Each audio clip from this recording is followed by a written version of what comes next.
You can now get 2 free audiobook downloads and a 30-day free trial at audible.bogosity.tv. Your choice from the world's largest selection of over 180,000 digital audiobooks and spoken word content for your iOS or Android device, Kindle, or MP3 player. Go to audible.bogosity.tv now.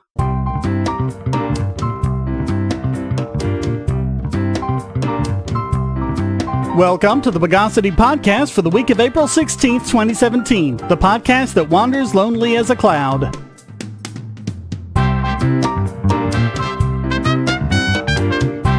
This is your host, Shane Killian, and joining us this week is Travis Retriever. Travis, welcome back to the podcast. Orc, good to be back once again, Shane. Let's desolidify the news of the Bogus. First, an update in the Dotcom mega upload case. It looks like it might be going to the Supreme Court. Dotcom's legal team has asked the Supreme Court to hear his case to stop the U.S. government from taking all his stuff without due process. I mean, the fact that they even had to tell the government, essentially, to use due process, that all kind of speaks volumes, doesn't it? Yeah. Well, are you ready for this? The case is United States versus all assets listed in Attachment A. Yeah, I saw that. And that was just Yep, this is civil asset forfeiture. Yep. As if I need yet another reason to hate it.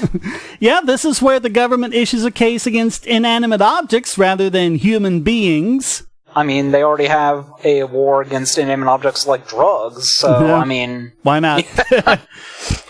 We talked about this concept back in October of 2013, when we talked about cases like 1958 Plymouth sedan versus Pennsylvania, United States versus $124,700, Oh my god! United States versus 50 acres of land, might make it a little difficult for them to show up in court, United States versus 37 photographs, no word if they were glossy with circles and arrows and the paragraph on the back of each one. I swear it's like a Kafka's dream sequence, these case titles. United States versus one solid gold object in form of a rooster. And my personal favorite, United States versus approximately 64,695 pounds of shark fins. Well, I'll be damned. So, yeah, this is what Dotcom's going through. I mean, even if you think the guy's guilty of sin and deserves to go to jail, he should still get due process. At this point, it's not even telling police and the judges and stuff, we're not even telling them how to do their jobs. At this point, we're telling them to do what's supposed to be their jobs in the first place. Yeah. I mean, the U.S. government shouldn't be able to do this and run around the Constitution, especially since none of these assets were in the U.S. to begin with, and that's the first issue Dotcom is asking the court to address. Can you have asset forfeiture for assets that are outside of the U.S. and outside of the U.S. government's jurisdiction? And the argument, which the dissent in the appeals court ruling agreed with, is that a federal court ruling is supposed to be binding, but a federal court ruling can't be binding outside the jurisdiction of the U.S. courts. Quote, the majority sidesteps this concern by cabining it to the separation of powers context.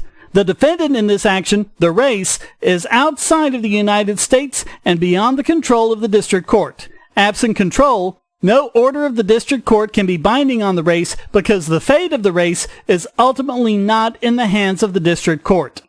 Instead, the race in this case is subject to control of the courts of New Zealand and Hong Kong.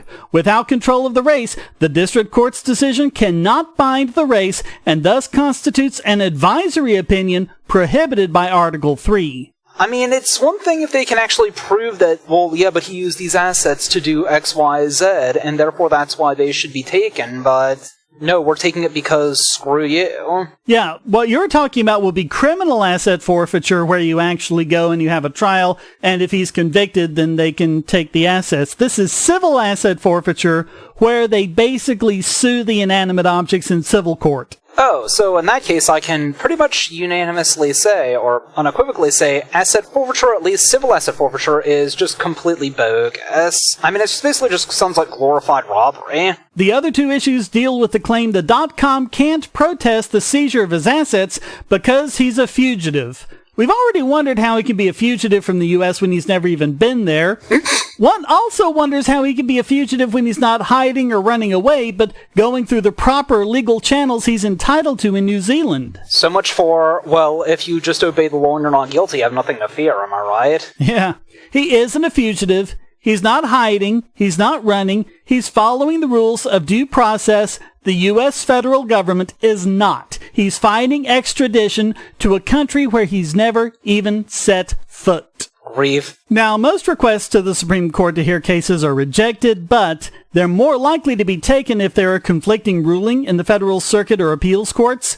The filing says, quote, "This court has previously admonished that the harsh sanction of fugitive disentitlement in a civil forfeiture action is most severe and so could disserve the dignitary purposes for which it is invoked, because it forecloses consideration of claims on the merits. The court noted that it had held it unconstitutional to use disentitlement similar to this as punishment for rebellion against the United States, but left open the question of whether enforcement of a disentitlement rule under proper authority would violate due process.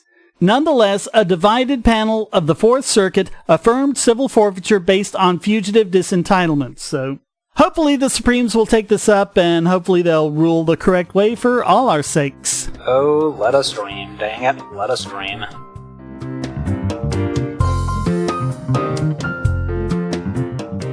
Say, if you're tired of the promos in this podcast, well, the patrons got it early and with no ads or promos. Just go to patreon.bogosity.tv and donate at any level.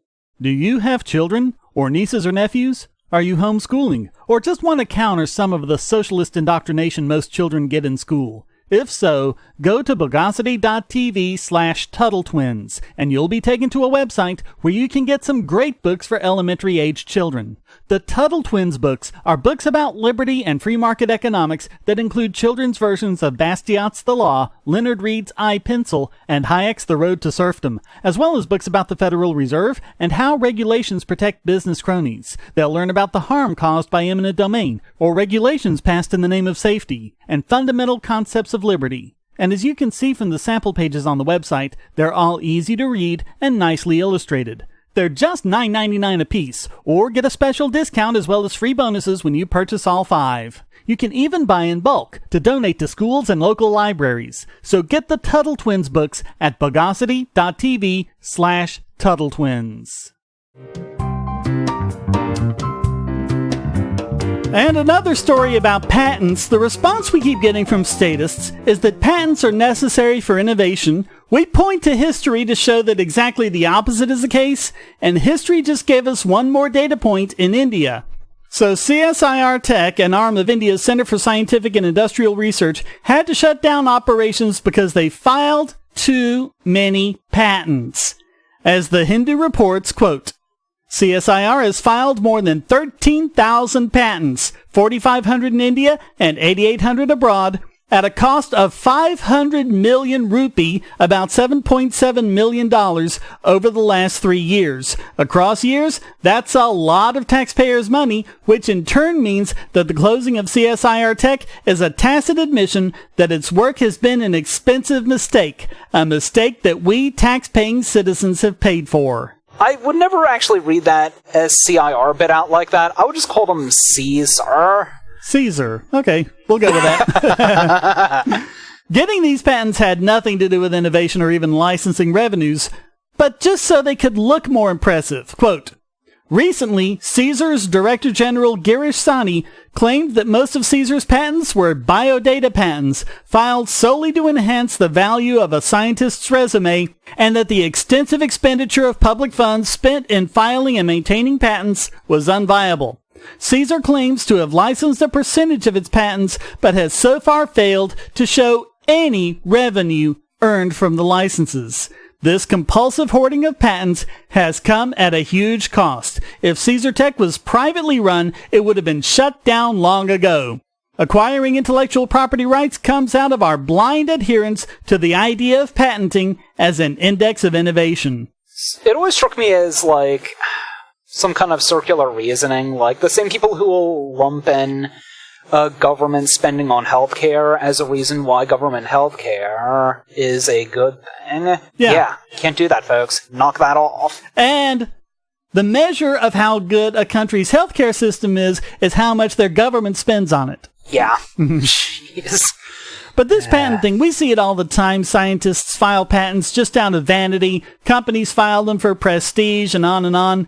There's no evidence that patents have had a positive effect on innovation. Just the opposite, in fact. They're used for monopolization and also to improve a person or company's image, with serious side effects to themselves and to society as a whole. So basically the same as copyright that artists will use to bolster their EPs and basically just to bully others. Yeah, it's sort of like copyright for inventions, basically, is what it is. Yeah. I've heard some talk about how trademarks are also technically IP, but they're not as controversial. I mean, Well, not really. Trademarks are all about setting up a brand and stopping someone from doing something that imitates the brand out of confusion. I think it was the last time I had the Superplex Brothers on there. We talked about some of those issues, so check the archives for that. I know that the term isn't identity theft, but I think it'd be... What's it called? I think it's about not making forged. I mean, if you want to make a car that looks and runs exactly like an Audi, you should be able to do it, in my opinion. As soon as you stick the Audi logo on it and pretend it was made by Audi, you've crossed the line. And because it has an Audi logo on it, the person who was then damaged or hurt in that then turns around, and instead of suing me like they should, they then turn around and sue Audi. Well, it's also kind of, I think, like if I got a bunch of paints and a canvas and I did something that looks like Van Gogh might have painted it, and I sell it to you for, millions of dollars telling you it's a genuine Van Gogh. That would be just good old-fashioned fraud. Yeah, so if I do that and I stick the Audi logo on it and I tell you it's an Audi and you're banking on that from... by the way, I just picked Audi completely randomly. This is nothing for or against them as a company, but if you're banking on Audi's reputation or whatever, then it's the same kind of thing. I'm initiating force against you because I'm not fulfilling my end of the contract. I'm not giving you the product you paid for. Like if I were to say, use your name in that photo of you that I'm looking at in Skype as my own and stuff... I mean, that's completely unrelated to IP. That is something completely different. So, back to the story, quote, "It is predominantly taxpayers' money that goes into public-funded research. When research is commercialized by private entities, it tends to be sold back to the public at a price. America is in the midst of such a conundrum, where talks are going on of granting French pharmaceutical company Sanofi," I have no idea how that's pronounced. It's probably French. I can't pronounce French. "Exclusive license for the drug against the Zika virus, a drug which has already cost the American exchequer $43 million in R&D. Granting Sanofi this would defeat the purpose of public funds expended on research, as the company would charge the American public again for the life-saving drug."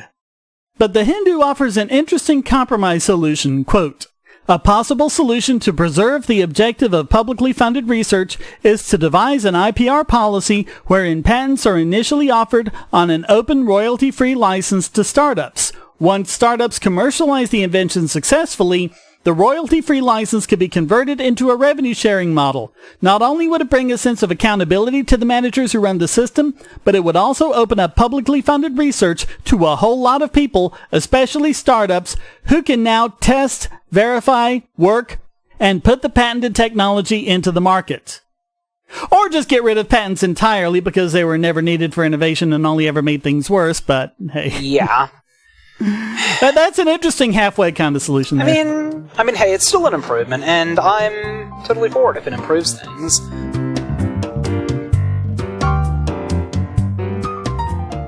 If you're on the Wi-Fi in a coffee shop or hotel, anyone on that network can get your traffic. Do you really trust all of those strangers? For that matter, do you really trust your ISP? A VPN can protect you from prying eyes, disguise your location, and even foil government censors. It's essential in this day and age, so go to vpn.bogosity.tv and you'll be taken to BoxPN. Starting at just $2.99 a month, you can get unlimited high-speed connections to VPN servers all over the world, and they don't log connections, so your privacy is assured. Traveling abroad, just VPN home, and don't worry about what those other governments are doing. Back at home, stop your ISP from traffic shaping and messing with the quality internet access you're paying good money for. You can connect from multiple machines at once, including your smartphone or tablet, and it supports all the secure standards, including OpenVPN and SSTP. Bypass censors and surveillance with your own secure VPN connection. Go to vpn.bogosity.tv.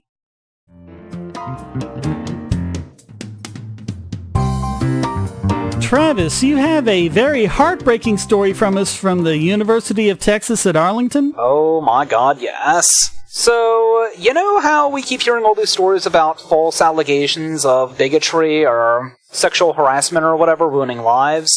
Well, here's another one, but this one has a bit of an interesting, unique selling point, is that it was actually a gay guy trying to press the charges on another guy.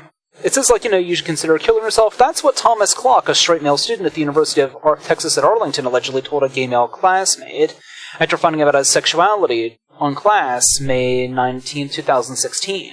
The classmate filed a Title IX complaint with the university. So Clock, and apologies to him and his family if I'm mispronouncing his name, but Clock is the one being accused, and the other unnamed student is the guy who is the accuser. And I always found that a bit weird, how they won't ever share the name of the accuser in these cases, but yeah. Well, look how long it was before they gave the name of Crystal Mangum, the one who falsely accused those Duke lacrosse players of rape, and even then it was only 2 news outlets that gave the name, after those lacrosse players had been raked through the mud for years. Their lives effectively ruined, no doubt. I don't think they're ruined. I think they're actually not doing too bad, but they've still got this cloud that's kind of following them around wherever they go. Yeah.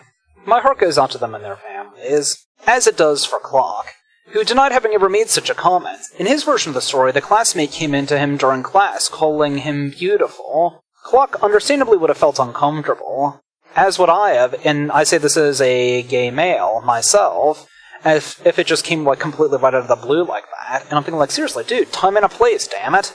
But yeah, so told the classmate that he was straight and moved to a different seat after the classmate would stop looking at him. The classmate might have been worried Clock would have accused him of sexual harassment. Clock later guessed because he immediately filed his own sexual harassment complaint against Clock. The accusers told the university officials that Clock had called him a quote-unquote faggot and threatened to kill him. Clock maintained that he did no such thing, but the university sided with the accuser, and here's when things go into deep, deep corruption. Days after discovering that a finding of responsibility could prevent him from getting into grad school, Clock committed suicide. Oh, man. Yeah. That's according to Watchdog.org. That's the thing people need to understand.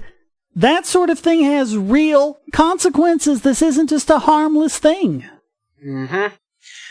But yeah, she writes that if every other egregious example of a male student denied due process after being accused of sexual misconduct gets ignored, this one should not be. I suggest reading the full story here at the Watchdog.org story. We will never know who is telling the truth and who is lying, though it's worth noting that in Clock's version, he was the victim of something approaching harassment, at least according to the Education Department's Board of Definition of Harassment under its revised Title IX guidance. And as Title IX activists frequently remind the public, we must always believe the victims. Because, screw you burden of proof, screw you due process, we don't need your crap.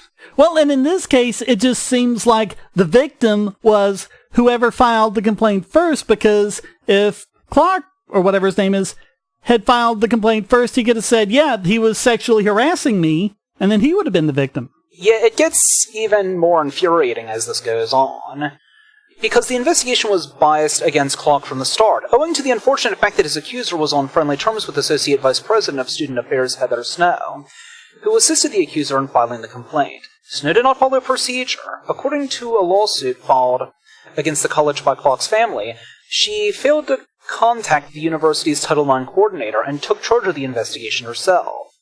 Note the blatant unfairness. Quote, Snow took control of the disciplinary procedure that involved a complaint she wrote herself.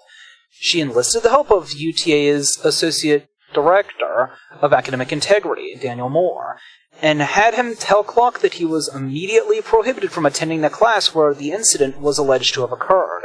Clock was completing the course as part of a short pre-summer semester in order to graduate that summer. When Clock was informed that the accusation had been lodged against him, he was not told the name of his accuser. Clock was also informed that he could not contact anyone in the class, directly or indirectly, effectively denying him the ability to find witnesses to corroborate his story. Sounds like Kafka again. So, not only are they shifting the burden of proof to the guy who doesn't have the burden of proof, they're also actively impeding his ability to even meet a burden of proof that isn't even his. Yep. I mean, that is just unexcusable. His accuser was able to remain in the class and find witnesses. Tellingly, he could only find one who didn't corroborate his account, but who did say he heard someone say, "You should leave." This could have been said by either Clock or his accuser in either of their stories. So, who knows? Now, Clock received no hearing, even though the university's Title IX policy explicitly mandates hearings for students in danger of being expelled. He was simply charged with making physical threats against a student. And as we've established, without evidence, without any due process, and without any ability to even meet a burden of proof that wasn't even his, and engaging in harassment in violation of Title IX. Snow conferred with Associate Director of Academic Integrity Daniel Moore, who conceded that there wasn't enough evidence against Clock, according to the lawsuit. The administrators found him responsible for harassment anyway and placed him on disciplinary probation. On June 2nd, 2016, Clock killed himself. His family is now suing the university for, among other things, violating his Title IX rights. Students accused of sexual misconduct deserve competent legal representation, fair hearings, and the opportunity to confront their accusers, i.e. due process. There's that pesky due process again. Yeah. If it cannot be reasonably shown that the accused is likely guilty, or... Actually, I thought the standard wasn't even likely guilty, but rather, quote, guilty beyond reasonable doubt, close quote. Well, that's a standard in criminal cases, but this is a university hearing under Title IX. I don't know what the standard is there. I mean, if it's something that's that life-ruining, or that or ruining one's reputation of, rape claims, sexual harassment, hate crimes, or whatever, that alone should place the standards fairly high. One would hope. Oh, let me dream. But I mean, even if it's something like rape, if you were to sue them in civil court for that to get monetary damages, that standard wouldn't apply. It would still be, depending on the state, in North Carolina, it's the greater weight of the evidence. Other states have different standards, but they're all below that beyond all reasonable doubt for civil cases. Yeah. I mean, I've been told that that's one reason why O.J. Simpson, was found guilty in a civil court, but innocent, or rather not guilty, in a criminal court. Yeah, different standards of evidence for Bayesian reasoning. Anyways, the original purpose of Title IX was to ensure equality between the sexes in education. In its present-day iteration, Title IX is more than a tool for irate students to exact vengeance on people who offended them. But in this case, it sounds like Title IX wasn't even properly followed. If they had followed Title IX, things might have worked out a little better for Clock. Yeah, see, this is what we mean by, rule of man, not rule of law. Right. It's when the law is followed consistently and impartially, and specifically with laws that aren't bogus, like wicked laws. See that one, what was it, Heinlein quote? That was, you cannot administer a wicked law impartially. Oh, that was Inherit the Wind. Yeah. Yeah. You cannot administer a wicked law impartially. You can only punish, only destroy. And I warn you, a wicked law, like cholera, destroys everyone that it touches. Its upholders, as well as its defiers. And I also think of, the rule of law in complex times has proved itself deficient. We much prefer the rule of men. It's vastly more efficient. Jeez. The Incredible Bread Machine. Uh-huh. One final note. As a gay male myself, I wholeheartedly condemn the accuser. Folks, do you want to bring back, really super hardcore homophobia? If so, it's crap like this that's gonna bring it back. With a vengeance. We live in a world where light bulbs connect to the internet, and recent attacks on them prove that your online security is under threat like never before. Not only your websites, but the internet-enabled devices you buy. And the biggest problem is weak passwords. That's why you need LastPass. LastPass allows you to randomly generate strong, unique passwords on the web and on your internet-enabled devices, all protected by one master password. LastPass sets up in minutes and gives you secure automatic logins throughout the web, synchronizing across all your browsers, all your computers, and even your mobile devices, at home, at work, or on the road. It even securely stores sensitive form data, including credit card numbers, backup sensitive documents, software licenses, Wi-Fi logins, and more. And with LastPass Premium, you can get these benefits on other applications, manage passwords for your entire family, and also get priority customer support. Sign up at password.bogosity.tv for a free month of LastPass Premium. Log in securely everywhere using the last password you'll ever have to remember. Go to password.bogosity.tv and get LastPass now.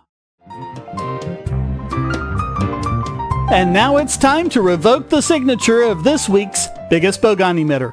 And this week it goes to Patrick Harker, president of the Philadelphia Federal Reserve Bank, for his incredible ignorance of Bitcoin and other cryptocurrencies that he showed in a speech on April 3rd. Harker says that there's just no way that digital currency can be viable unless, of course, it's run by government.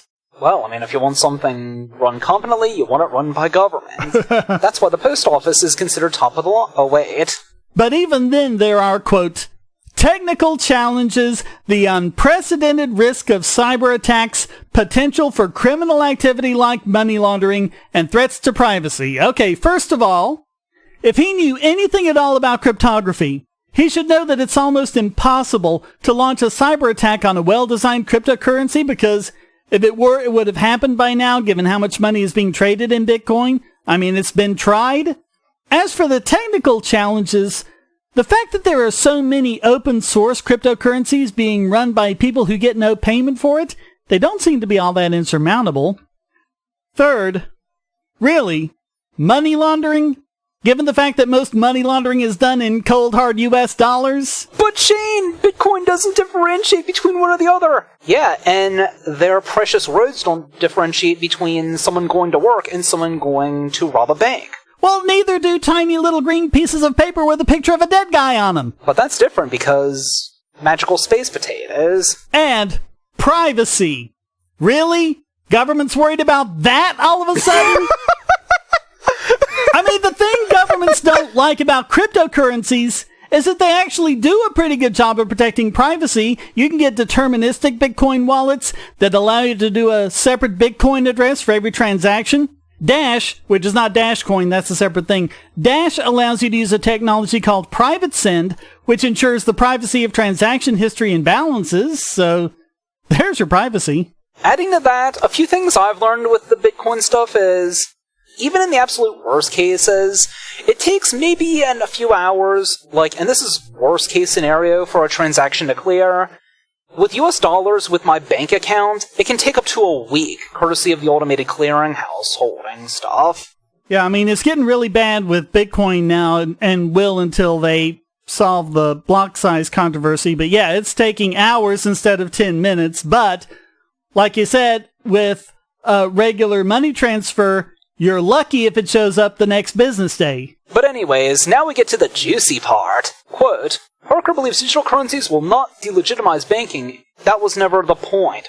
Near as I can tell, the folks into that stuff just wanted to use it as an alternative. Just let us try something new. Yeah. Heaven forbid. Stop putting a gun to our head and forcing us to use your specific currency. Exactly. But he also believes that cryptocurrencies won't have the same level of trust as government money. Quote, a fiat currency like that in the United States, which is issued by a central bank in a secure and stable economy, works because we trust it. A dollar is a dollar. We all agree that it is, and there's not much that can undermine that faith. We experience inflation, sure, but not often in dramatic or abrupt ways. No, it's only worth about 4 cents of what it was in 1913 when the Fed was created. A whole 4 cents? Holy crap, I thought it was more like 2 or 3 cents, but no. Well, no, I checked earlier, it's about 4. Granted, that might also be using CPI, which has plenty of its own issues, but... Yeah, I think it was CPI, yeah. Well. Anyway. Okay, so yeah. Quote, people will know the dollar will retain its value. We experience inflation. Pick one. Yeah. Yeah, so make up your mind, yeah. He also says, quote, on the other hand, one of the things you'll see with digital currency is how wildly the value swings. The question is, will there ever be a digital currency that is stable enough to become as widely used as a government one? Kind of reminds me of what Ron Paul was pointing out about gold. They were pointing out, oh, well, look at gold. Gold does these wild swings. It's unstable. And Paul was like, compare gold to oil instead of US dollars, and it's pretty flat. Yeah. I mean, how are you figuring out it's unstable? Are you comparing it to dollars? Maybe there's a problem there. Yeah, that wasn't... Oh, look, more circular reasoning. Well, here's the problem, and this problem exists with monetarists as well as Keynesians. You probably don't want a currency to be that stable, or at least if you're going by prices, you want it to be able to change with market conditions. And a guy by the name of Daniel Krauss, I probably mangled that, but he did a good job of making this case, quote, "Stability is about as real as the fountain of youth, love potions, or perpetual motion machines. It is not to be found anywhere in the universe, but for some reason people act as if such a thing could somehow exist. Prices reflect the availabilities of things that we actually can have. So maybe we should all stop searching for a chimera of stability and accept that if the world is unstable, then prices ought to be unstable too. Otherwise, prices could not serve the function of enabling people to coordinate the allocation of scarce resources." And he's right. One of the big reasons why we haven't been able to recover that well in a crisis that started 10 years ago is that the Fed tries to keep holding prices stable, but that stability is a complete illusion caused by market upheavals and economic crises that we don't see because they're deliberately manipulating the currency to stabilize the very economic indicators we use to detect those things. Be the kind of people who think that if you just pull the needle on the gas gauge from empty to full, that you'll magically have more gas. That's not how it works. Again, that's a signal, and should be treated as such. I usually use the example of putting electrical tape over the check engine light. That works too. So all of that makes Philadelphia Fed President Patrick Harker this week's biggest Bogon emitter.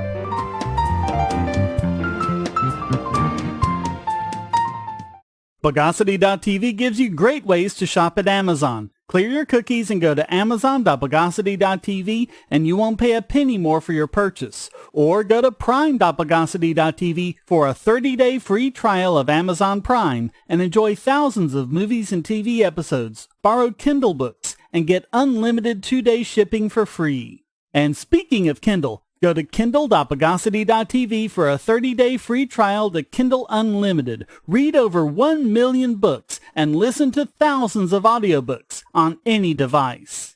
Or go to home.bogosity.tv to try Amazon Home Services. Over 1,000 different services from quality hand-picked pros, from house cleaning to equipment and furniture assembly, plumbing, electrical, painting, and other handyman services, all backed by Amazon's happiness guarantee. And as always, check the right-hand side of the podcast page for special Amazon deals.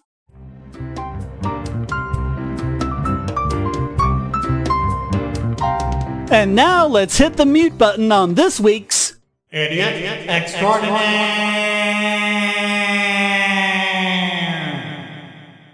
And in a lesson in how not to do customer service, the company Garadget, or Garadget, I'm not sure what that is. It's a combination of garage and gadget.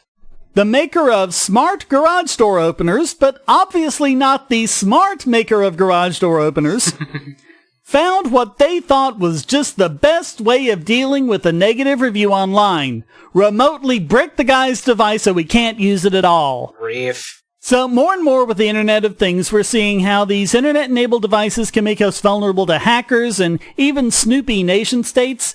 But apparently we also have to worry about being vulnerable to the whims of the manufacturer as well. So this device, it's actually an interesting idea. You have an app on your phone. It's in communication with your garage door. You can be notified if it's been open for too long. You can close it remotely if you need to. And you can also open and close it from the app in case you forgot your remote. I mean, that actually sounds pretty nifty. Yeah. But a user named R. Martin didn't find it quite so easy. He couldn't get the app to communicate with the garage door. After several tries, he got frustrated and gave up and posted to the Garadget website, quote, "Just installed and attempting to register a door when the app started doing this. Have uninstalled and reinstalled iPhone app, powered off and on. Wondering what kind of piece of shit I just purchased here.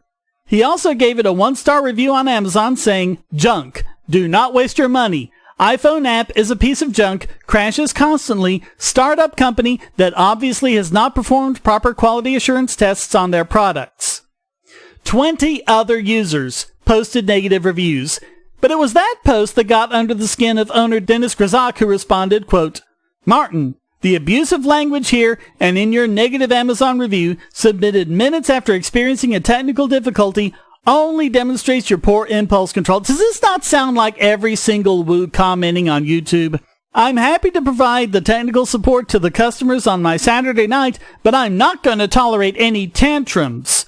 At this time, your only option is to return Garadget to Amazon for a refund. Your unit ID, blah, blah, blah, will be denied server connection." Yes, he disabled the device his customer had paid good money for, so he couldn't use it anymore. Somehow, I don't think this behavior will be appearing in a future edition of 7 Habits of Highly Effective People anytime soon. Yeah.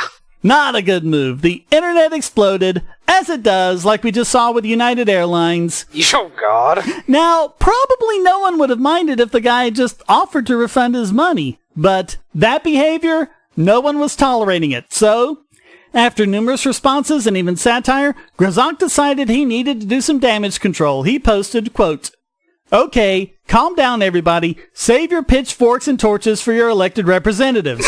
Okay, I actually like that line, so. Yeah, that actually was a good one. Maybe he's not such a bad guy after all. Yeah. This only lacks the death threats now. The firing of the customer. He thinks you fire customers? What? I don't think that's how that works. Maybe some people just aren't cut out to run a business. Yeah. Was never about the Amazon review. Just wanted to distance from the toxic individual ASAP. Admittedly, not a slickest PR move on my part. Note taken. He also asked if anyone had Streisand's phone number, an obvious solution to the Streisand effect, which he realized he just fell victim to.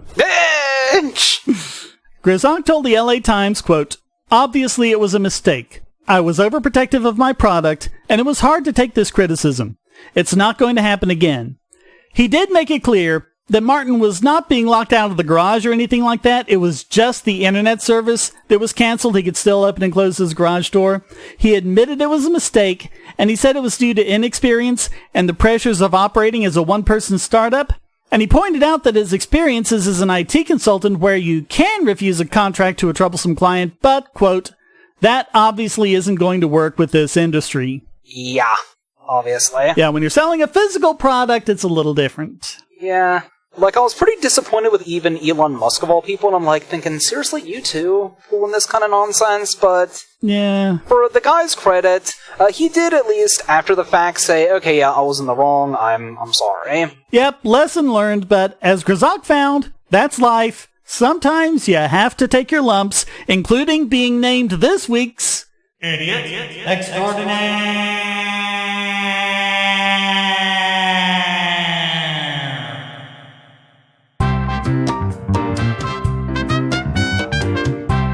Well, that wraps up this You're Like a Pair of Horrible Old Women edition of the Bogosity podcast.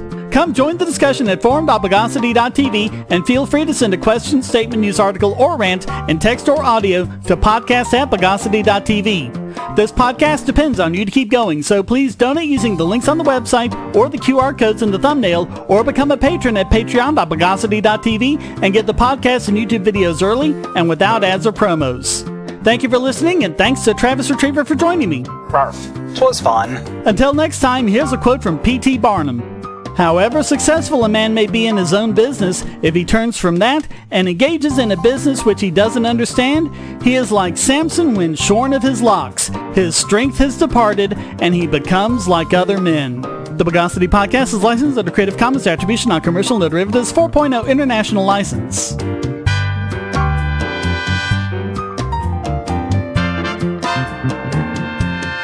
Bogosity.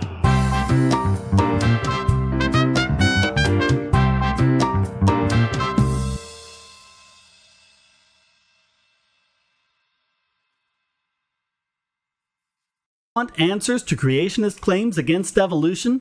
Would you like to know more about evolution yourself, or even engage creationists more directly, with actual peer-reviewed sources to back you up? My book, How Evolution is Scientific, is designed to show the basics of evolutionary theory and how it is so well supported using the scientific method. It's impeccably sourced, with references to the actual scientific material, and is arranged using the creationists' own criteria of what is scientific. Using their own arguments against them, see how evolution is scientific, but creationism is not. Based on observations, accurate predictions, logic, and evidence. Get answers to common creationist claims, and even a primer on abiogenesis, the start of all life. It's all in my book, How Evolution is Scientific, available at Amazon and on Kindle, EPUB, and PDF as well. Get How Evolution is Scientific and never be taken in by creationists again. I love that, how it says, and again, even if you dislike Dotcom or think he's guilty of a, quote, mega conspiracy, close quote, to infringe on copyrights, which... Mega conspiracy. I love Mega that. upload. You ever think of something to say while someone else is talking and then forget about it? Oh, I'm sorry, that was my fault then. Sorry. It happens to me a lot, yeah. Nothing that would get past the vulgarity censors, but I think... Okay. Well, that would be me, so... Well... And I think we've got an S word coming up anyway, but that's... Oh, jeez.